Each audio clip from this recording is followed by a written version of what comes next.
नमस्कार मित्रों। भगवान विष्णु ने बताया स्त्री के कौन सा फूल सूंघने से ही उसे दो पुत्र की प्राप्ति होती है। मित्रों, एक समय की बात है। भगवान विष्णु से माता लक्ष्मी कहती हैं, स्वामी, आज मैं जब पृथ्वी लोक पर ब्राह्मण करने के लिए गई तो मैं आज पृथ्वी लोक पर एक बहुत ही अद्भुत दृश्य देखा। उसे देखकर मेरे हृदय में ममता की मोह उमड़ पड़ी। स्वामी, पृथ्वी लोक पर इतना दुख और इतनी परेशानियां क्यों हैं? क्या कोई उपाय है जिससे स्त्रियों को पुत्र प्राप्ति हो सके? मित्रों, तब भगवान विष्णु कहते हैं, हे देवी, आज आपने कौन सा पृथ्वी लोक पर दृश्य देख लिया है जिससे आप इतना विचलित, इतना परेशान हो? तब माता लक्ष्मी कहती हैं, हे प्रभु, आज मैंने एक गांव में आपका बहुत ही सुंदर मंदिर देखा है। मैंने उसे मंदिर पर आते हुए बहुत से लोगों को देखा है कि कुछ लोगों के पास चार चार पुत्रियां हैं और कुछ लोगों के पास चार चार पुत्र हैं। प्रभु, जिन लोगों के पास में पुत्र नहीं है, केवल पुत्रियां हैं, वह अपने वंश को आगे बढ़ाने के लिए बहुत ही ज्यादा दुखी हैं। ऐसे में माता पिता एक पुत्र की प्राप्ति या दो पुत्र की प्राप्ति के लिए पता नहीं कहां कहां भटकते हैं और क्या क्या पूजा पाठ करते रहते हैं, फिर भी उनकी सोनी गोद नहीं भरती। आखिरकार ऐसे में माता पिता को, जिनकी गोद एक पुत्र के बिना सूनी है, ऐसे में माता पिता की गोद कैसे भर सकती है और किस प्रकार से उन्हें पुत्र की प्राप्ति हो सकती है? हे प्रभु, कृपया करके आप उनके बारे में मुझे बताएं। तब भगवान विष्णु कहते हैं, हे देवी लक्ष्मी, आज मैं तुम्हें एक ऐसे फूल के बारे में बताऊंगा जिसके मात्र सूंघने से ही पुत्र की प्राप्ति हो जाती है। फिर माता लक्ष्मी कहती है, हे प्रभु, यदि ऐसी बात है तो मुझे उस फूल के बारे में आप जरूर बताइए। वह कौन सा फूल है जिसके सूंघने से ही पुत्र की प्राप्ति हो जाती है? मित्रों, माता लक्ष्मी कहते हैं, स्वामी, आप बताइए वह फूल कौन सा है और उसे किस प्रकार से प्राप्त करना चाहिए तथा उसे किस प्रकार से सूंघना चाहिए? तभी भगवान विष्णु कहते हैं, हे देवी लक्ष्मी, यह सब महत्वपूर्ण बातें हैं।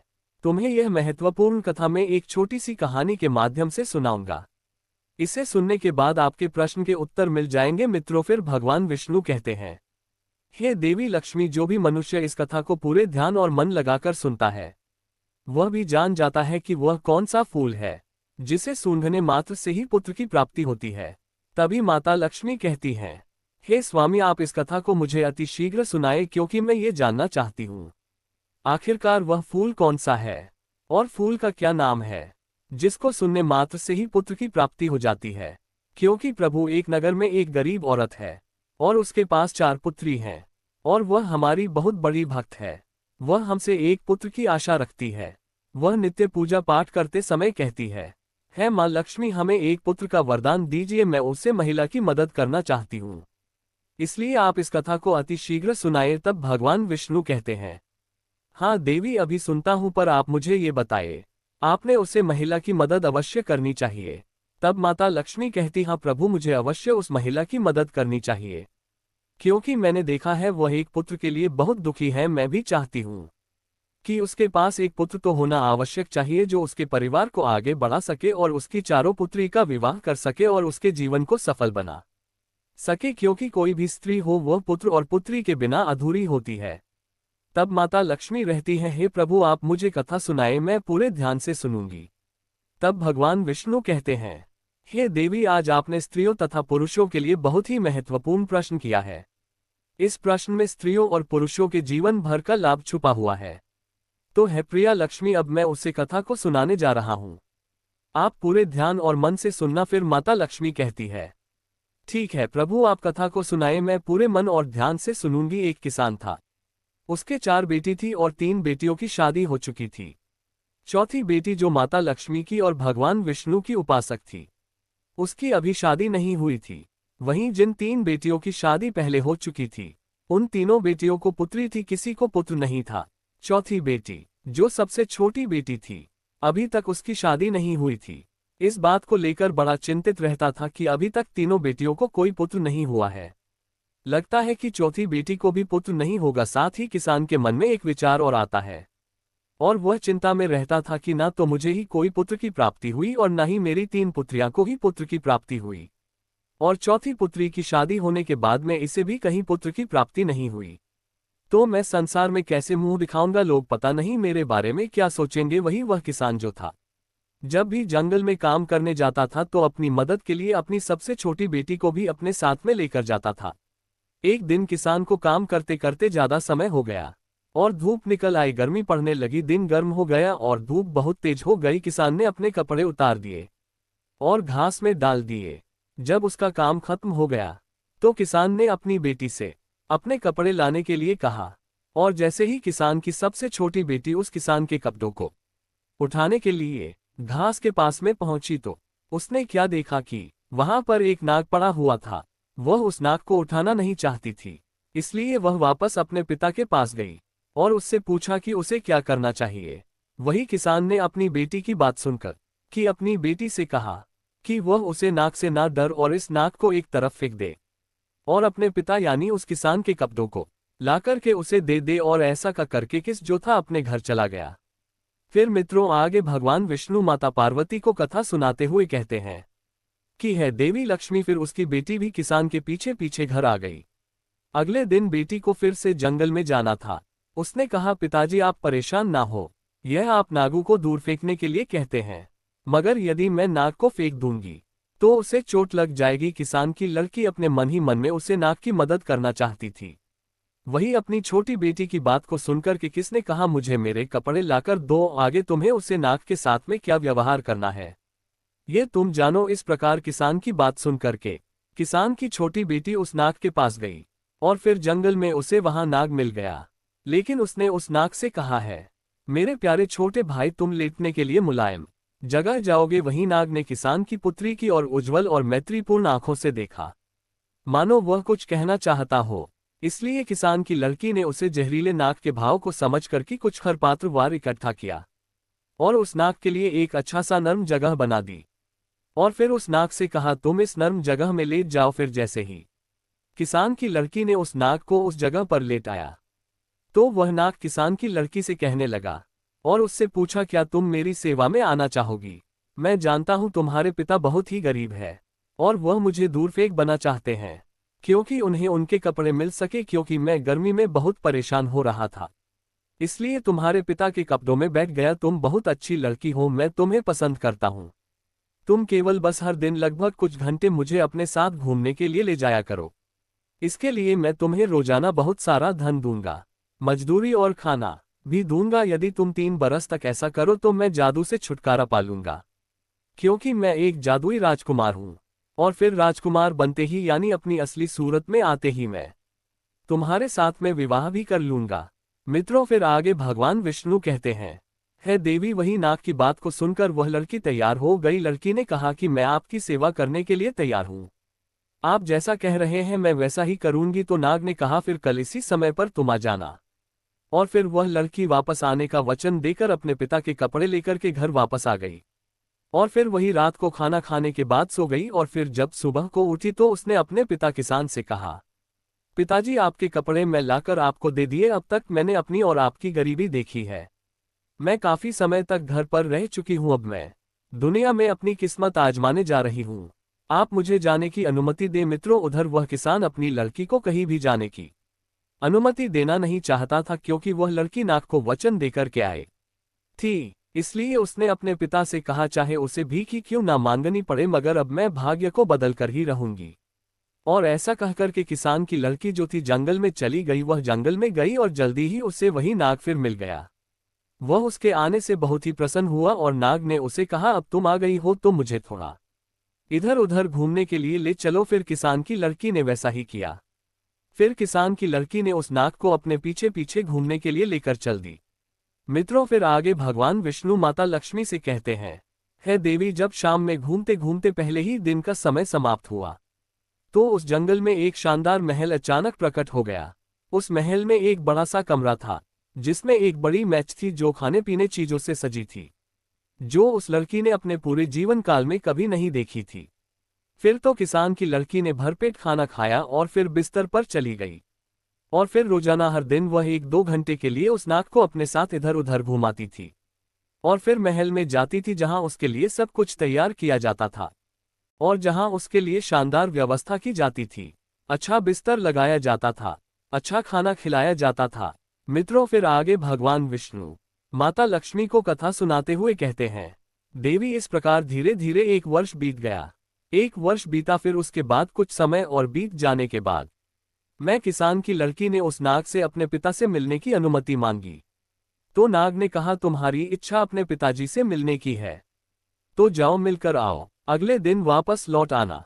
और फिर नाग इस शर्त पर सहमत हुआ कि वह तुरंत लौट आएगी। इस प्रकार किसान की लड़की ने अपने पिता और अपनी बहनों के लिए सोना और अन्य चीजें ले ली और अपने घर चली आई। जब वह अपने खजाने के साथ में अपने पिता के पास पहुंची तो उसके पिता और उसकी बहन जानना चाहती थी कि वह सारा सामान उसे कहां से मिला है और इसका मालिक कौन है, लेकिन उस लड़की ने उन्हें कुछ भी नहीं बताया, क्योंकि नागराज ने उससे ऐसा करने से मना कर दिया था।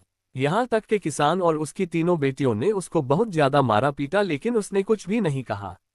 और वहीं अगले दिन वह लड़की उस नाग के पास वापस जंगल में चली गई और फिर उस नाग को हर दिन 1 या 2 घंटे तक घूमने ले जाती रहती। इस प्रकार दूसरे वर्ष के अंत में एक बार फिर वह अपने पिता और अपनी बहनों से मिलने गई और इसी प्रकार तीसरे वर्ष के अंत में भी मिलने गई। वहीं जब किसान की लड़की तीसरी बार नाग को छोड़कर अपने पिता और अपनी बहनों से मिलने के लिए गई तो जाने से पहले नाग ने कहा था कि आज तुम तुरंत लौट कर आना, कल तक नहीं रुकना। और इस प्रकार वह लड़की आने का वचन देकर के उस नाग को छोड़कर के चली गई।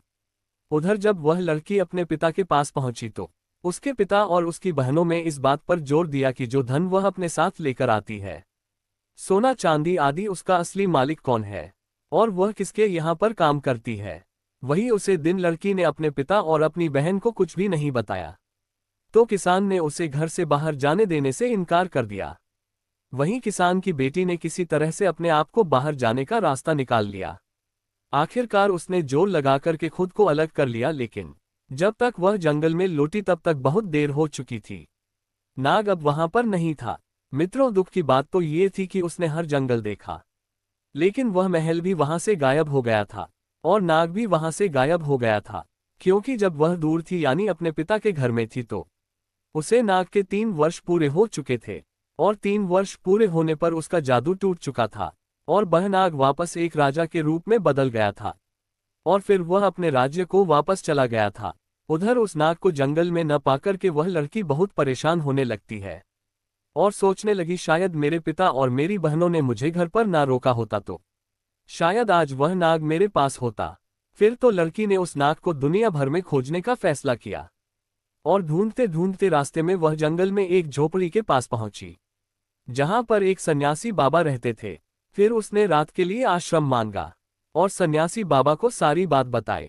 फिर सन्यासी बाबा ने मित्रवत ढंग से स्वागत किया और अगले दिन सन्यासी बाबा ने 3 फल दिए और सन्यासी बाबा ने उसे बताया कि पहले फल में एक सोने की तकली है, दूसरे से में सोने की सूत की रील है और तीसरे में एक सुनहरा चरखा है।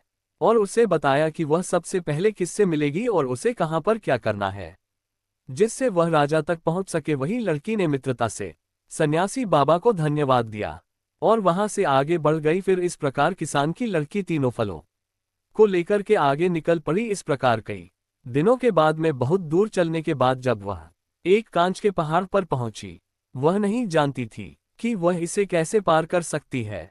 पहाड़ में बहुत ज्यादा फिसलने थी, जिससे कि वह हमेशा नीचे की ओर फिसलती थी। अंत में उसे कुछ ही दूरी पर एक लोहार दिखाई दिया। वह उसके पास में गई और उसने अपने हाथों और घुटनों में घोड़े की नाल बांध ली और पहाड़ पर चढ़ गई। इस प्रकार पहाड़ को पार करने के बाद उसे एक महान नगर दिखाई दिया। वहां पर वह राजा रहता था। दोस्तों, यह है वही नाग था जिससे वह प्रतिदिन इधर उधर से ले जाती थी। इधर वह राजा जो था पहले से ही शादीशुदा था, उसकी एक खूबसूरत पत्नी थी। ज्यादा समय हो जाने की वजह से वह नाग जब राजा में बदल गया तो उसे किसान की लड़की को भूल गया। राजा को कोई संतान नहीं थी, मगर उसकी जो रानी थी वह अपने राजा की सारी संपत्ति अपने परिवार वालों को दिलवाना चाहती थी, क्योंकि उसे राजा से ज्यादा अपने परिवार में ज्यादा मोह था। उधर राजा भी पुत्र के न होने से बहुत ज्यादा चिंतित था। मित्रों, फिर आगे भगवान विष्णु माता लक्ष्मी से कहते हैं, देवी एक दाई भेस बदल करके महल के अंदर चली गई और रानी से काम करने की गुहार लगाने लगी। वही रानी ने ये सोचकर के काम दे दिया कि यह सूत काटने वाली है और रोजाना महल में रह करके मखमल जैसे हमारे महल में रखे हुए सोफा के सूत काट दिया करेगी। इस प्रकार जब किसान की लड़की ने पहले दिन वाला फल खोला और जंगल के सन्यासी बाबा ने उसको दिया था, तो उसमें से सोने की तकली निकाली और जब रानी ने उस तकली को दिखा तो उसे बहुत पसंद आ गई। फिर रानी ने किसान की लड़की से कहा कि मैं इसे खरीदना चाहती हूं। तो किसान की लड़की ने रानी से कहा, नहीं नहीं, ये बिक्री के लिए नहीं है, लेकिन अगर आप मुझे एक रात के लिए राजा के साथ सोने दोगी तो ये तकली मैं आपको दे दूंगी। वही सोने की तकली रानी को बहुत पसंद थी, इसलिए रानी ने सोचा और वादा किया कि ठीक है, तुम मुझे तकली दे दो, आज रात को मैं तुम्हें राजा के पास सोने की अनुमति दे दूंगी। फिर क्या था मित्रों, जैसे ही शाम हुई तो रानी ने राजा को नींद की दवा दे दी और इस प्रकार राजा जो था गहरी नींद में सो गया। फिर राजा के सो जाने के बाद में रानी किसान की लड़की को राजा के शयन कक्षा में ले गई और छोड़ करके चली आई। उधर किसान की लड़की राजा के पास जाकर के बिस्तर के पास बैठ गई और फूट फूट करके रोने लगी। अब मुझे पता है कि कृतज्ञता दुनिया का चलन है। उसने कहा कि 3 साल तक मैं तुम्हें नाग के रूप खोज रही थी, तुम्हारी खातिर मुझे अपने पिता और बहनों से मार और कठोर शब्द मिले। कांच के पहाड़ पर चलने के लिए मेरे हाथों और घुटनों में घोड़े की नाल बंधी गई, और अब तुम सब कुछ भूल गए हो कि आपने मुझसे शादी का वादा किया था, और यहाँ तो आप अपने पत्नी के साथ में सुखपूर्वक जीवन बिता रहे हो। आपने मेरा बिल्कुल भी इंतजार नहीं किया। राजा नींद में था, क्योंकि रानी ने उसको नींद की दवा खिला दी थी ताकि वह उस किसान की लड़की से बात नहीं कर सके। इस प्रकार से किसान की लड़की अपनी बात बोलती रही, मगर राजा सोता रहा और उसकी बात का कोई जवाब नहीं दिया। किसान की लड़की यही सोचती रही कि राजा मेरी बात को सुन रहा है, लेकिन कोई जवाब नहीं दे रहा है। और इस प्रकार राजा से बात करते करते सुबह हो गई और फिर रानी आए और फिर किसान की लड़की को राजा के शयन कक्ष से बाहर ले गई। राजा इतनी गहरी नींद में था कि उसे कुछ भी समझ नहीं आया। मित्रों, फिर आगे भगवान विष्णु माता लक्ष्मी को कथा सुनाते हुए कहते हैं कि हे देवी, इस प्रकार किसान की लड़की ने दुखी होकर दूसरा फल लिया, उसे थोड़ा और उसमें से सुनहरे धागे की रील को देखा तो उसने उसकी बहुत प्रशंसा की और लड़की से उसे बेचने के लिए कहा। वही किसान के लड़के ने रानी से फिर कहा वह एक बार फिर राजा से उसकी मुलाकात शाम को करवा दे तो उसको सुनहरे धागे की रील दे देगी। वही रानी ने वचन दिया और सब कुछ पहली रात की तरह ही होगा। राजा नींद की दवा खाने की वजह से गहरी नींद में सो रहा था, क्योंकि रानी ने दूसरी रात भी राजा को नींद की दवा खिला दी थी और उसे दवा से इतनी गहरी नींद राजा को आएगी, कोई भी रोना धोना या शिकायत राजा को जगह नहीं सकती थी। हालांकि राजा के एक सेवक ने रानी को राजा के शयन कक्ष में चरखा लाते हुए देखा था, और इसलिए वह राजा का जो सेवक था वह राजा के शयन कक्ष के बाहर चुपचाप खड़ा हो गया और उसने रेशम काटने वाली की सारी बात सुनी। और फिर अगले दिन उसने राजा को सब कुछ बताया जो उसने देखा और सुना था। मित्रों, फिर आगे भगवान विष्णु कहते हैं, देवी रानी, इस प्रकार जब राजा को मालूम पड़ गया कि जब मैं नाग था और एक लड़की ने जो किसान की लड़की थी मेरी बहुत सेवा की थी और मैंने उससे शादी का वादा किया था, आज वह मुझे ढूंढते हुए मेरे महल तक आ गई है, मुझे उससे मिलना चाहिए। मित्रों, लेकिन राजा क्या कर सकता था। सुबह होते ही रानी उस किसान की लड़की को राजा के शयन कक्ष से बाहर ले गई थी। इधर तो राजा की किसान की लड़की से मिलने के बारे में सोच रहा था और उधर किसान की लड़की ने अपना आखिरी फल खोला तो वह सोने का चरखे बाला था। वही जब रानी ने इस बार सुनहरा चरखा देखा तो उसने कहा यदि वह उसको सोने का चरखा दे दे तो वह इस रात को भी राजा के साथ उससे सोने देगी। वही किसान की लड़की मान गई और उसे शाम रानी ने एक बार फिर अपने राजा को नींद की दवा दी, लेकिन इस बार राजा सचेत था, क्योंकि इस बार सेवक के द्वारा उसे सारी बात मालूम पड़ चुकी थी। वही राजा ने इस बार दवा पीने का केवल नाटक किया। उसने चुपके से दवा को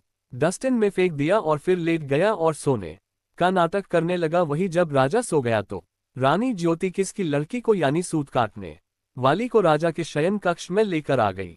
लड़की उदास होकर के राजा के बिस्तर के पास में गई और वहीं पर खड़ी होकर फूट फूट कर रोने लगी और कहने लगी, अब मुझे पता चला है कि कृतज्ञता दुनिया का चलन है। 3 साल तक मैंने तुम्हें नाक की तरह तुम्हारी खातिर मुझे अपने पिता और बहनों से मार और कठोर शब्द मिले। कांच के पहाड़ पर चलने के लिए मेरे हाथ और घुटनों में घोड़े की नाल बांधी थी और तुम ये सब कुछ भूल गए और रानी के साथ में रहकर के सुखपूर्वक जीवन जी रहे हो, और आप मेरा क्या होगा। मित्रों, फिर आगे भगवान विष्णु कहते हैं, देवी, इस प्रकार राजा चुपचाप ही हर बात सुनता रहा, लेकिन सोने का नाटक करता रहा। वही राजा ने मन में विचार किया कि एक मेरी रानी है, वह है जिसके लिए मैं इतना प्यार करता हूं और वह मेरी संपत्ति को अपने मायके वालों को देना चाहती है, मुझे सम्मान तक नहीं देती। और एक ऐसी लड़की गरीब किसान की जो मुझे ढूंढते हुए यहाँ तक आए और जब मैं नाक के रूप में था तो उसने मेरी भी जी जान से सेवा कि फिर तो राजा ने ऐसा सोचकर के अगले दिन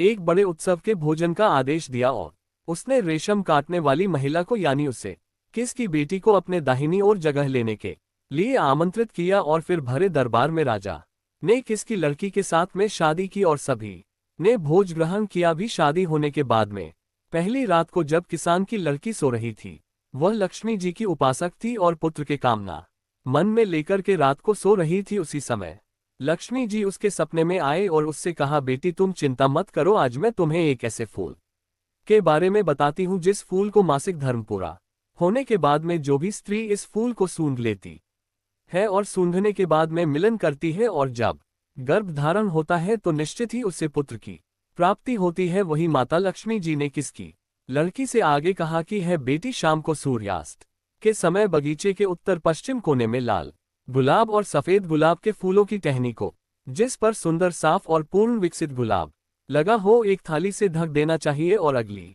सुबह सूर्यास्त के समय उसे हटा देना चाहिए और फिर लाल गुलाब को सूंघ करके पति के साथ में संबंध बनाने पर पुत्र की प्राप्ति एवं सफेद फूलों को सूंघ करके संबंध बनाने से पुत्री की प्राप्ति होती है।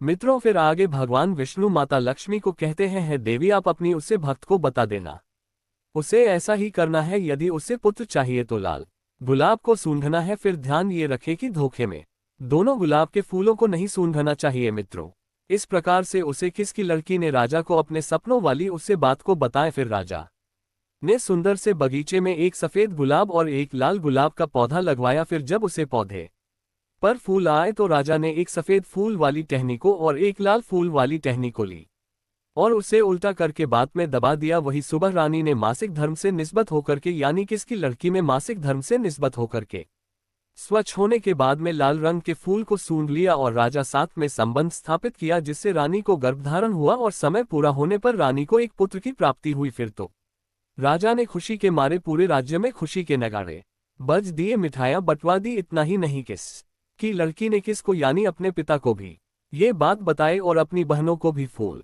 वाली बात बताई, यहाँ तक कि राजा की पहली रानी को भी उसने ये फूल सूंघने वाली बात बताए। फिर तो सभी को पुत्र की प्राप्ति हुई और जिसने पुत्री चाहे उसे पुत्री की भी प्राप्ति हुई। मित्रों फिर आगे भगवान विष्णु माता लक्ष्मी से कहते हैं, देवी इस प्रकार से उनके घर में सबके जीवन में सुख की अनुभूति होने लगी और इस तरह से उन सबको पुत्र की प्राप्ति हो गई और फिर उसके परिवार में सभी का जीवन खुशियों से भर गया। मित्रों अगर ये कहानी आप लोगों को पसंद आए हो तो कमेंट बॉक्स में भगवान विष्णु लेकर के वीडियो को लाइक करके चैनल को सब्सक्राइब करके बेल आइकन ऑल पर प्रेस कर लीजिए, जिससे आप सभी लोगों को प्राचीन कथाएं और कहानी सबसे पहले प्राप्त हो सके। दोस्तों हमारे चैनल पर ऐसी ही प्राचीन कहानियां आपको सुनने व देखने को मिलेंगे। तो मित्रों सबसे पहले ऐसी कहानी सुनने के लिए हमारे चैनल को सब्सक्राइब कर ले। वीडियो पूरा देखने के लिए धन्यवाद। तो दोस्तों मिलते हैं नेक्स्ट वीडियो में किसी अच्छी व प्राचीन कहानी के